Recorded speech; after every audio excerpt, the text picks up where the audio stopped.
बिस्मिल्लाहिर्रहमानिर्रहीम। अस्सलामुअलैकुम।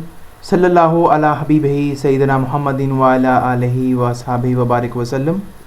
Pakistan air force PAF civilian नौकरियां 2024 का ऐलान मरूफ अखबार में किया गया है।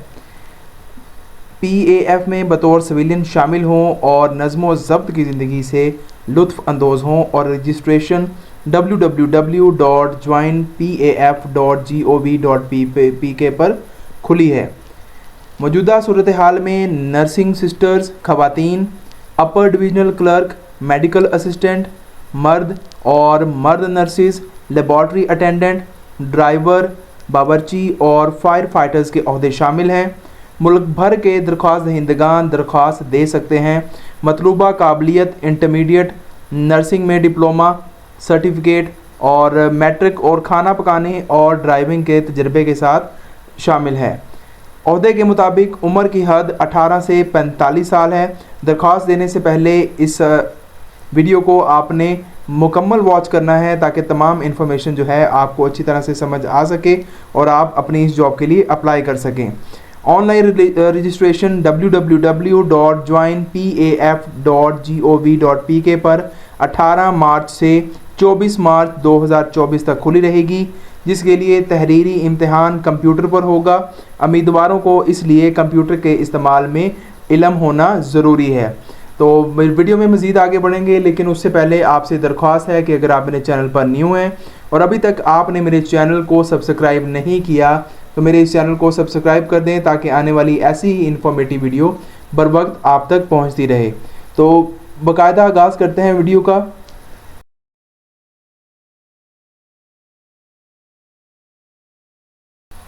जी तो फ्रेंड्स, आपके सामने पाकिस्तान एयरफोर्स का जो है ऑफिशियल ऐड मैंने ओपन कर लिया है, जिसमें आप देख सकते हैं कि एयरफोर्स के अंदर आप बतौर सिविलियन जो है वो शामिल हो सकते हैं।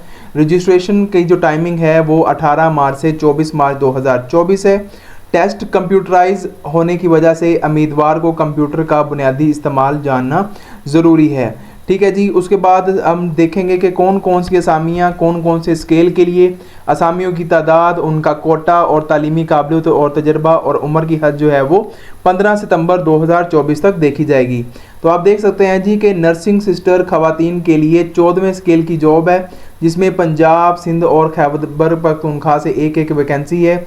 तालीमी काबिलियत नर्सिंग कौंसिल ऑफ पाकिस्तान से registered qualified A division nursing और अच्छी सेहत की हामिल जो ख़वातीन हैं वो अप्लाई करें। उम्र की हद 21 साल से 45 साल है। उसके बाद अपर डिवीजन क्लर्क जो है यानी UDC मर्द हजरात 13वें स्केल की जॉब है। टोटली मेरिट बेस पे एक पंजाब में वैकेंसी है, जिसके लिए इंटरमीडिएट 20 अल्फाज पर मिनट के हिसाब से टाइपिंग और कंप्यूटर पर काम करने की महारत शामिल है। 18 से 25 साल की उम्र के अफराद इसके लिए अप्लाई कर सकते हैं। उसके साथ साथ मेडिकल असिस्टेंट 9वें स्केल की ये जॉब है, जिसमें सिंध, पंजाब और खैबर पख्तूनख्वा से एक एक वैकेंसी है। मैट्रिक जो है बम्मा मेल नर्सिंग या किसी पैरामेडिक सब ट्रेड में डिप्लोमा होना चाहिए। साबका मुलाजमों में जिन्होंने क्लास या ग्रेड 2 अपने ट्रेड या ट्रेड का इम्तहान पास किया हो वो 18 से 25 साल के अफराद अप्लाई कर सकते हैं। उसके बाद मेल नर्स के लिए जो आपके पास पंजाब और सिंध में एक एक कोटा है, जिसमें मैट्रिक के साथ नर्सिंग कौंसिल ऑफ पाकिस्तान से जारी शुदा सर्टिफिकेट होना चाहिए। 18 से 25 साल उम्र की हद इसके लिए रखी गई है। 5वें नंबर पर जो वैकेंसी है वो लेबॉर्ट्री अटेंडेंट मर्द हजरात के लिए है 5वें स्केल की, जिसमें मेरिट बेस पे सिंध, बलूचिस्तान, पंजाब और खैबर पख्तूनख्वा से वैकेंसी है। तमाम सूबों से एक एक वैकेंसी है। सिर्फ पंजाब से 3 वैकेंसियाँ हैं और मैट्रिक साइंस में इसमें मांगा गया है 18 से 25 साल इसकी एज रिक्वायरमेंट है। उसके बाद ड्राइवर हजरात जो मेल हैं उनके लिए 4थे ग्रेड का ये जॉब है, जिसमें मेरिट बेस पे 6, सिंध अर्बन रीजन से 8, खैबर पख्तूनख्वा से 11, बलूचिस्तान से 6 और आज़ाद कश्मीर से 2। इसी साथ साथ फाटा से 2, खैबर पख्तूनख्वा अक़लियतों के लिए 1, गिलगित बल्तिस्तान के लिए 2 और सिंध रूरल अक़लियत के लिए 1, सिंध रूरल के लिए 9, पंजाब के लिए 47 और पंजाब में अक़लियत के लिए 3 वैकेंसियाँ हैं। ठीक है। तो इसमें जो आपको रिक्वायर्ड एजुकेशन या तजर्बा मांगा गया है कि मुकामी और इंग्लिश ज़ुबान पढ़ने और लिखने की काबिलियत रखता हो। इसके साथ साथ HTV लाइसेंस का तजर्बा उनके पास होना चाहिए। 18 से 30 साल जो है वो इसके लिए रेट मांगी गई है, एज रिक्वायरमेंट जो भी है। उसके बाद बावर्ची के लिए तीसरे और फायर फाइटर के भी तीसरे स्केल की जॉब है, जिसमें मेरिट बेस पे और पाकिस्तान के चारों सूबों से ऑलमोस्ट जो है वो वैकेंसी मौजूद है। कुक के लिए खाना पकाने में महारत होना ज़रूरी है और फायर फाइटर के लिए जो है वो मुतलका शोबे में तजर्बा होना ज़रूरी है। इसके लिए भी 18 से 30 साल उम्र की हद बताई गई है।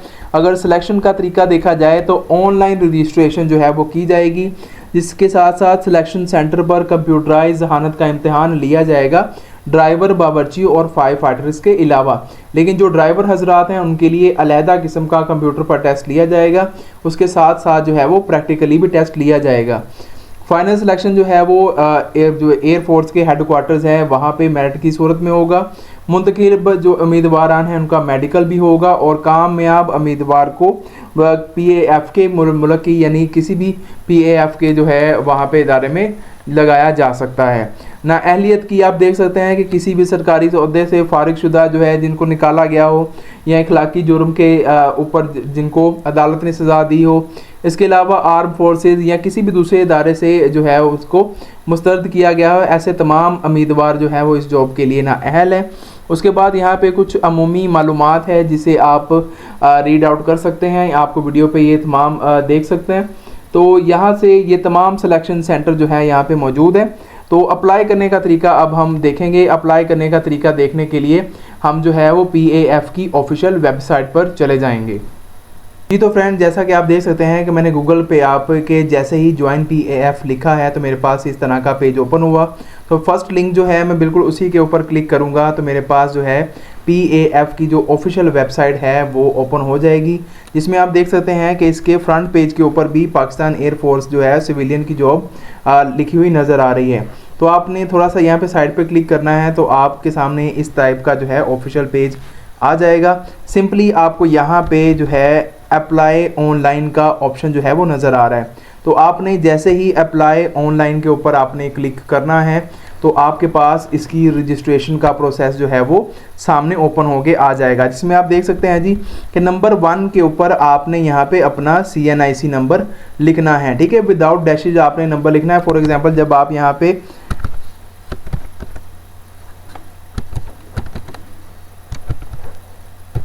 जैसे ही आप अपना बेफाम यहाँ पे लिखेंगे या अपना CNIC नंबर यहाँ पे लिखेंगे तो आपने simply continue to next step के ऊपर चले जाना है। जैसे ही आप नेक्स्ट स्टेप दबाएंगे तो आपके पास यहाँ पे कहेगा कि आपने रजिस्ट्रेशन से पहले इसको पढ़ना है। इसमें आपको मैं सिंपली बता देता हूँ कि यहाँ पे जिन अफराद का नेशनल आइडेंटिटी कार्ड बना हुआ है और फेस वो जो नहीं जो उसका बे फॉर्म है वो बना होना चाहिए।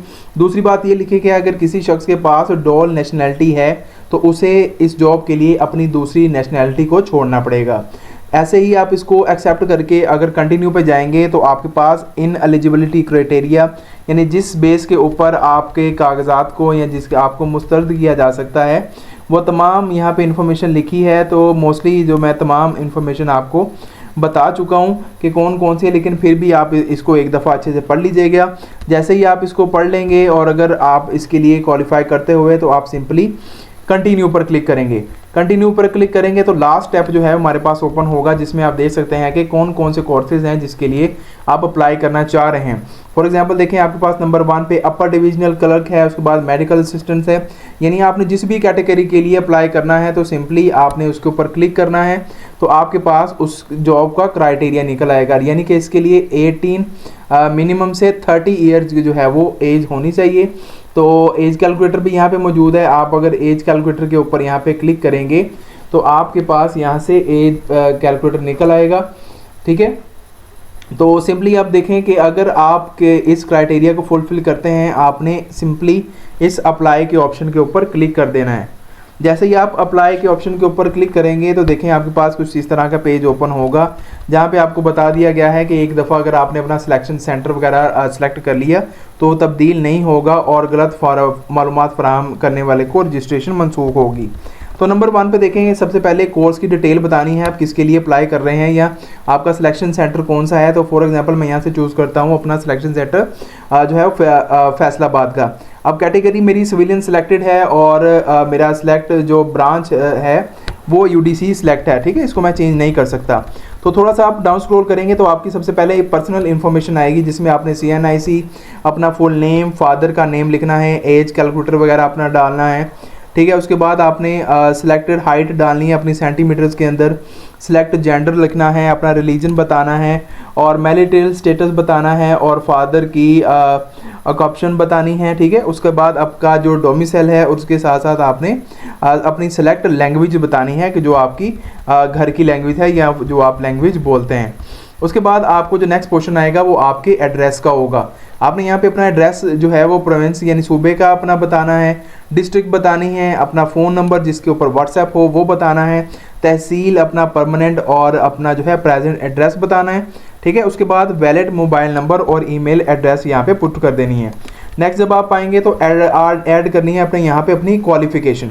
जब आप यहाँ पे अपनी क्वालिफ़िकेशन जो है सारी लिख देंगे, कोशिश करनी है कि आप अपनी जो करंट जो आपने जो रिसेंटली डिग्री की है आपने वो यहाँ पे मेंशन करनी है। जैसे ही आप यहाँ पे मेंशन करेंगे तो आपने इस कैप्चा को फिल करना है। इसको फिल करने के बाद सिंपली आपने जो है अपने इस फॉर्म को सबमिट कर देना है। अब इस फॉर्म को सबमिट कर देने के बाद अब जो नेक्स्ट आपका ऑप्शन आएगा, ठीक है, आपने सबमिट कर दिया। अब यहाँ से आप अपनी स्लिप कैसे हासिल कर सकते हैं, तो सिंपली आपने यहाँ पे होम टैब पे क्लिक करके होम पेज पे आ जाना है। यहाँ पे आपको नज़र आ रहा होगा कि प्रिंट स्लिप, आपने अपनी प्रिंट स्लिप के ऑप्शन के ऊपर क्लिक करना है। तो आपके पास यहाँ पे वो आपको मांगेगा कि आप अपना CNIC यहाँ पे इंटर करें। जैसे ही हम अपना CNIC यहाँ पे इंटर करेंगे तो वो आपकी उस प्रिंट को यहाँ पे शो करेगा, जिसको हम आसानी से यहाँ से प्रिंट कर पाएंगे। और आपको जब भी शॉर्ट लिस्ट अगर आप होते हैं इसके लिए तो आपको से वो राब्ता करेंगे, तो आपने सिलेक्शन सेंटर के ऊपर अपनी स्लिप को लेके जाना है। तो ये थी फ्रेंड्स मेरी आज की इन्फॉर्मेटिव वीडियो। अगर आपको पसंद आई हो, आपके किसी दोस्त अजीज़ अब आपके लिए फ़ायदेमंद साबित हो सकती हो, तो आपने उसके साथ ज़रूर शेयर करना है। मेरे चैनल को लाइक शेयर सब्सक्राइब ज़रूर करना है ताकि आने वाली ऐसी इन्फॉर्मेटिव वीडियो बर वक्त आप तक पहुँचती रहे। तो अगली वीडियो तक के लिए मुझे इजाज़त दीजिए। अल्लाह निगहबान।